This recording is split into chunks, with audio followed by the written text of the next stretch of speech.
So we're inside of the booth. This is my spray sock.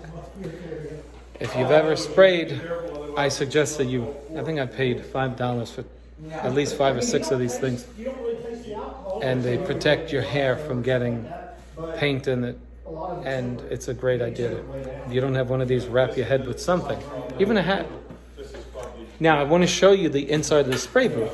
Now, we built a spray booth 8 feet from the subject wall.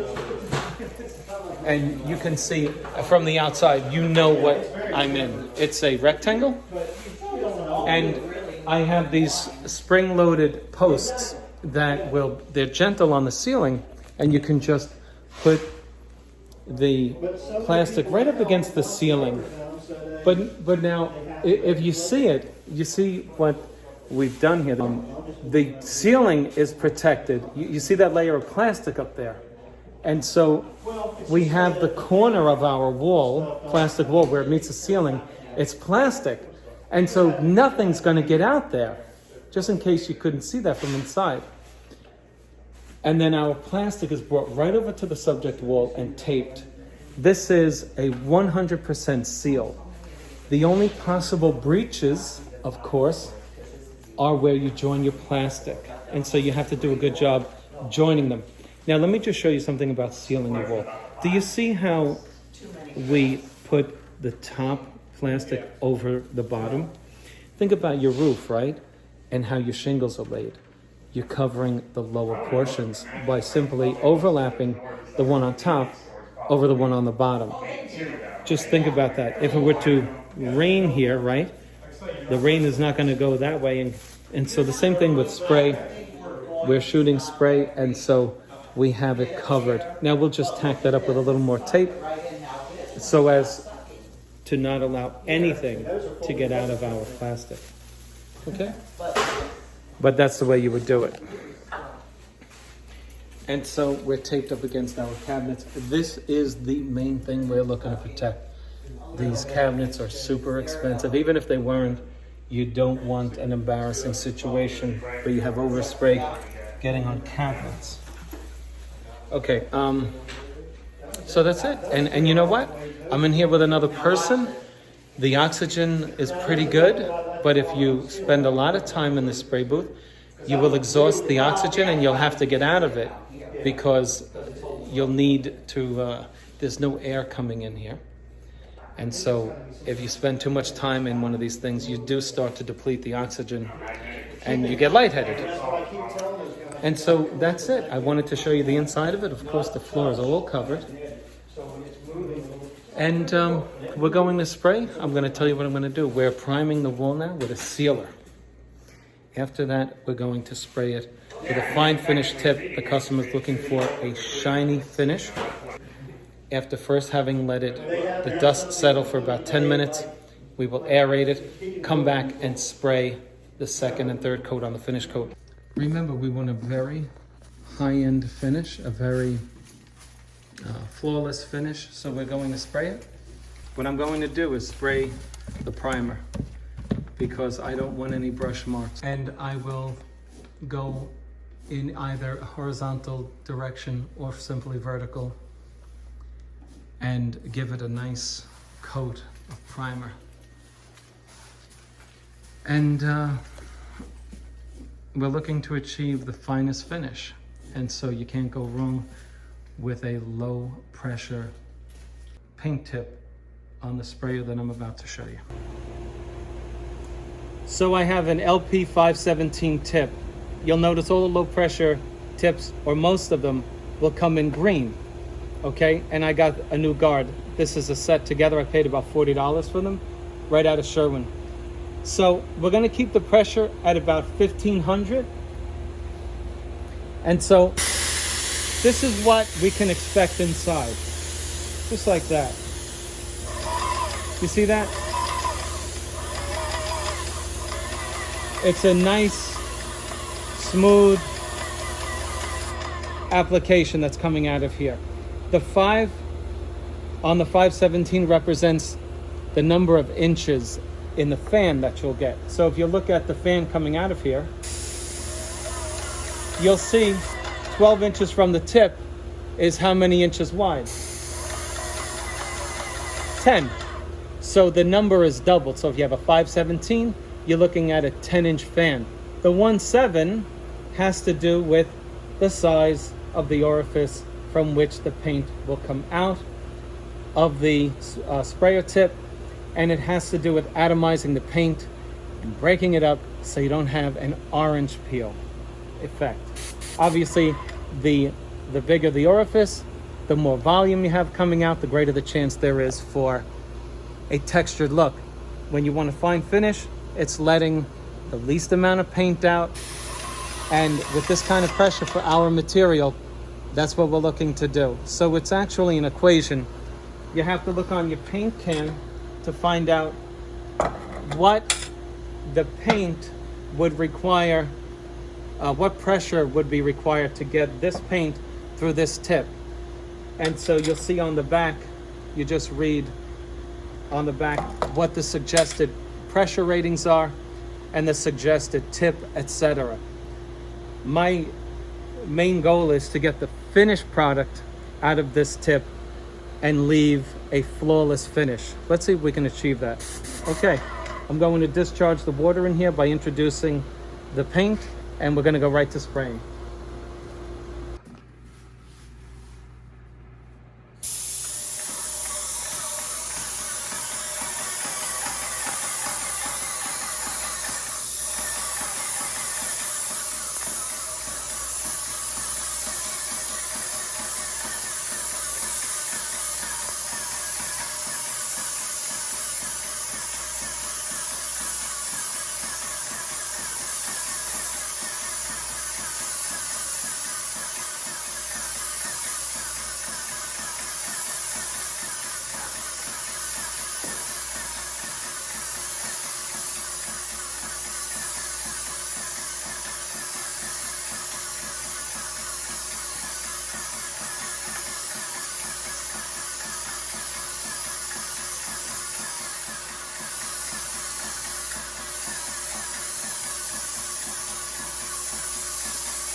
Okay.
Get it.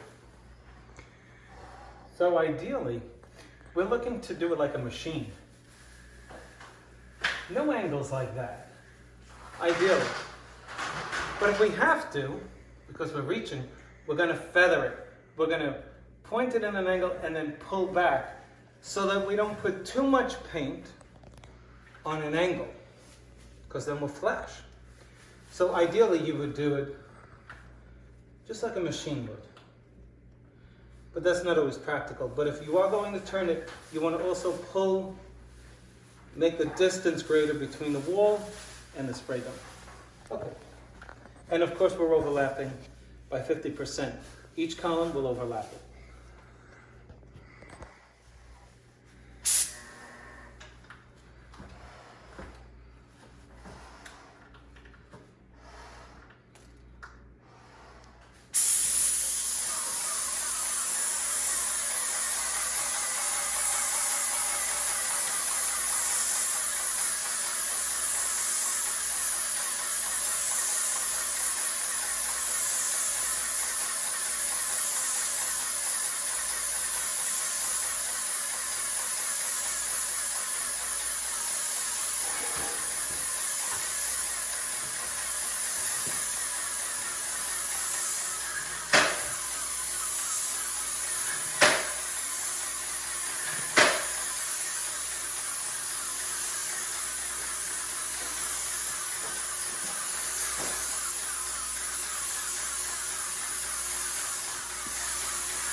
I can see the reflection of myself in this wall.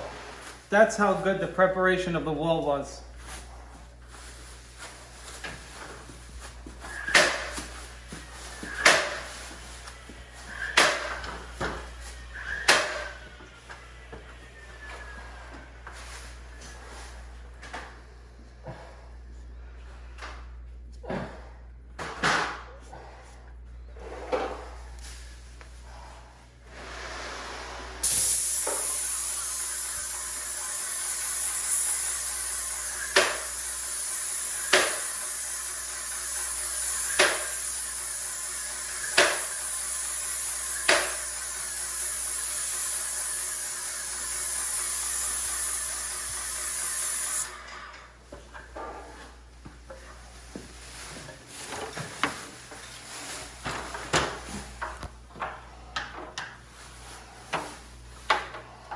Okay.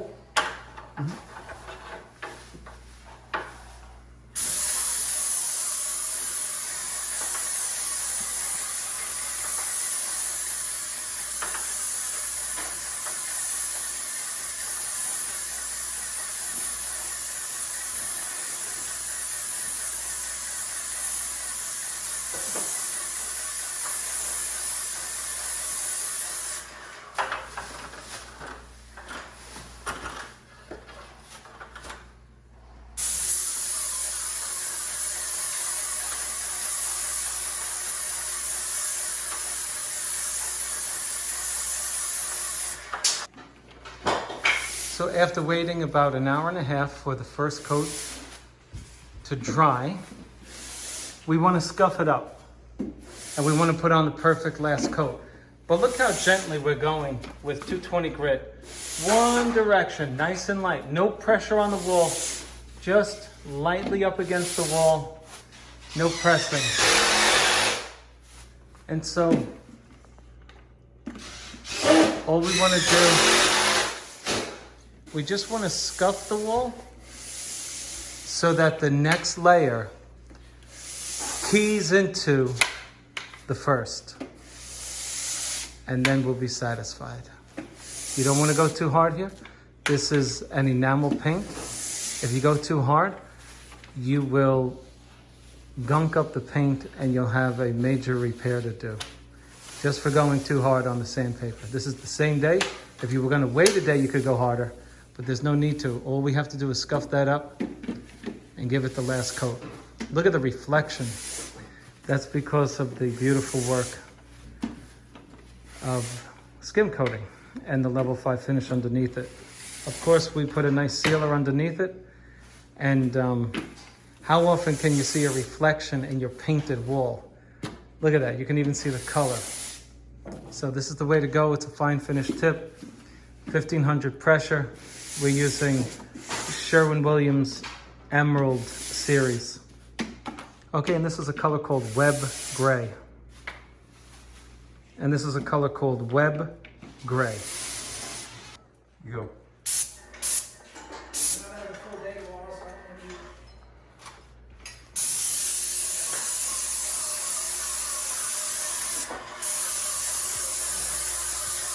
I think you know that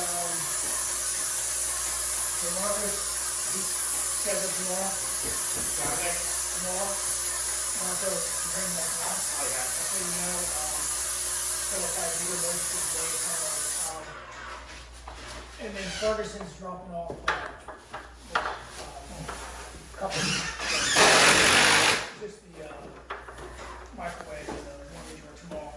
Okay. Good news, I confirmed today that the sink are on schedule. The sink should be in next Tuesday, which was the original thing. But the sinks are not, it's just over the next.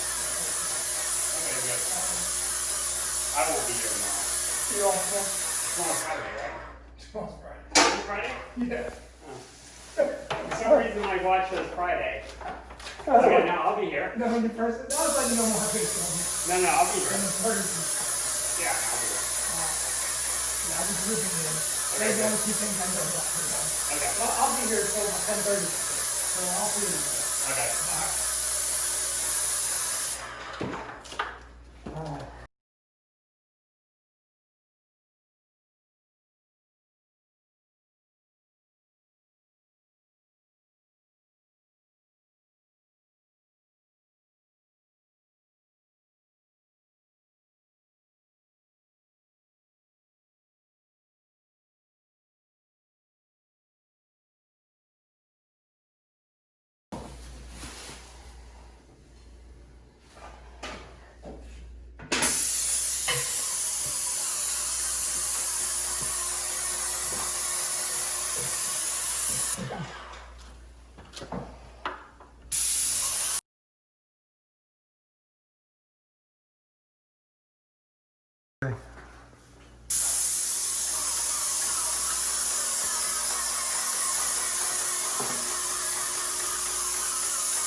Okay, dude.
We're going to leave the tape up at the top because it has bridged, meaning that the tape and the paint have merged and have become one. It happens, I'm not going to force it, So we'll come in tomorrow. I mean, look at that beautiful shine. Look at that. Look at that.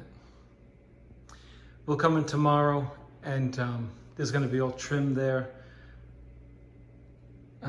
But we'll trim up, we'll just touch up right at the very edge. There's like a 1/16 of an inch reveal, as you can see, right up against the cabinet. And we have to remove the tape, but we're going to wait for that tape. We're going to give this an overnight dry time period so that we're not tearing the paint as she cures.